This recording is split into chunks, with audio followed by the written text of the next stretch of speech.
It's that time of the year again, time to consider who will be Ballon d'Or winner this year. The 30-player men's nominee list, of course, is out, but this list is a little different because it marks the end of an era. Two legends of the game, Cristiano Ronaldo and Lionel Messi, haven't been named in the list. For the first time since 2003, neither Messi nor Ronaldo have made the cut. Quite a relief for whoever else is competing for Ballon d'Or. The competition now is wide open because when Messi and Ronaldo made it to the list, more often than not, one of the two always ended up winning. To think about it, just a few hours after the list was announced, the irony, Ronaldo scored his 900th career goal in the Nations League. The maestro helped Portugal register a 2-1 victory over Croatia. As if he was letting the world know, I might not be on that Ballon d'Or contender list this time, but I'm still one of the biggest faces, one of the strongest talents in football currently.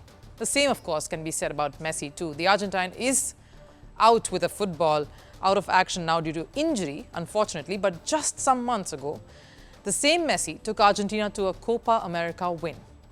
So even when they aren't at their best, these two, they are still winning trophies and breaking records. And that's how 2 decades of domination looks like, because for years now, the battle was pretty much restricted between these two. The award held so much prestige because of the rivalry that Messi and Ronaldo, of course, shared. In the past 16 years, Ronaldo has won the trophy about 5 times, whereas Lionel Messi pocketed a record 8 times. And with the 2020 edition being cancelled, we only have 2 different winners in Luka Modric and, of course, Karim Benzema.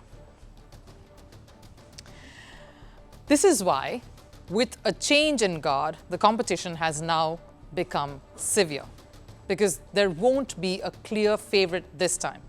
It's evenly poised, especially this year. So despite Messi and Ronaldo's absence, can we expect an upset? Because all the 13 names competing for the trophy didn't quite dominate football. If Lamine Yamal won the Euros, he didn't win the Champions League.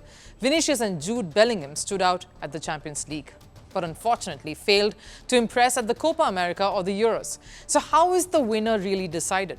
The Ballon d'Or winner is decided by a panel of international journalists. Each voter is selected based on their expertise and representation of the sport. They come from various countries in the world who evaluate players' performances over the past year and cast their votes accordingly. And given there is a representation from different countries, it's varied, you're negating bias towards one particular player. So who are the favourites then, the frontrunners? Most eyes will be on 8 names out of that long list. Vinicius Jr., Kylian Mbappe, Jude Bellingham, Lamine Yamal, Erling Haaland, Rodri, Dani Carvajal and Harry Kane. Now you may think that crowd favourites Kylian Mbappe and Erling Haaland would be leading the race, and that's where you could be mistaken. In the last year, both Haaland and Mbappe did help their domestic sides win league titles, but they failed to perform in the Champions League, with both Manchester City and Paris Saint-Germain not tasting European success. Now, it would be hard for Mbappe or Haaland, in fact, to merit a Ballon d'Or this time. Mbappe may have won the Super Cup, yes, with Real, but his contribution was just for that one game. And given he had a poor Euros campaign, maybe this is not the year for the French captain. So let's wean this down further, shall we? Who leads the list then?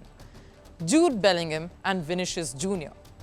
The duo won everything with Real Madrid and contributed to Madrid's dominant season. And just maybe, Bellingham has a slight edge here because Vinicius failed to create any impact for Brazil in Copa America.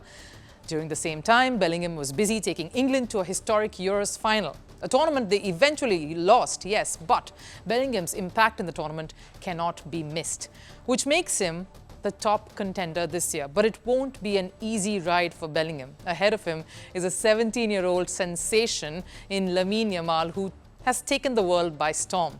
The youngster took Spain to a fantastic Euros win and hurt Bellingham's dreams to win the Euros. What might work against Yamal, though, is the lack of domestic success. Barcelona's failure to win the domestic titles and Champions League might hamper his chances. But the one thing that does work in Yamal's favour is just the sheer impact that he's had on his team in the world of football. Because even in a struggling Barcelona, Yamal managed to create a huge influence. In addition to Yamal, there is another Spanish contender in Rodri. Yes, the Manchester City player didn't win the Champions League, but he was crucial in their Premier League win. And the Euros win was the cherry on the cake. The year has been Spain's year, in fact. Olympic gold, Euros win, and a Spanish club winning the Champions League. So maybe a Spanish Ballon d'Or winner is what will be the icing on that cake. That too, for the first time since Luis Suarez won in 1960. So with Messi and Ronaldo not there, there is no outright winner. Gear up then for a surprise one this year. Climate change is on our doorstep. It's time for a revolution to take root. And it starts with 1.4 billion Indians. It starts with one tree for humanity, one tree for Mother Earth, one tree for a future. Project One Tree, a News 18 network initiative.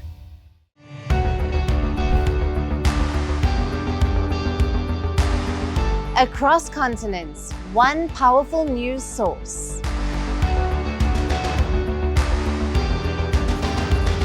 Bringing you diverse perspectives on the issues that matter.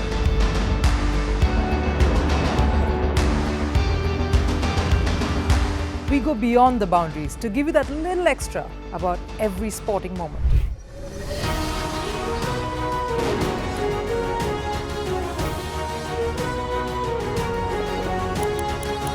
So thank you for making Firstpost 5 million strong. We're counting on your support, and you can trust us to bring you the news unfiltered and unvarnished.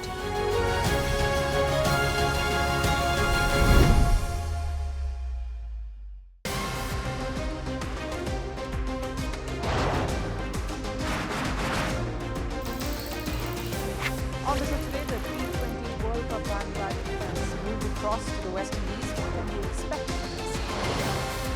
Hello, I'm Alison Green, coming to you from Durban, South Africa. Today we have a special show. Start with a report on India's shifting nuclear posture. For the first time since India officially became a nuclear power.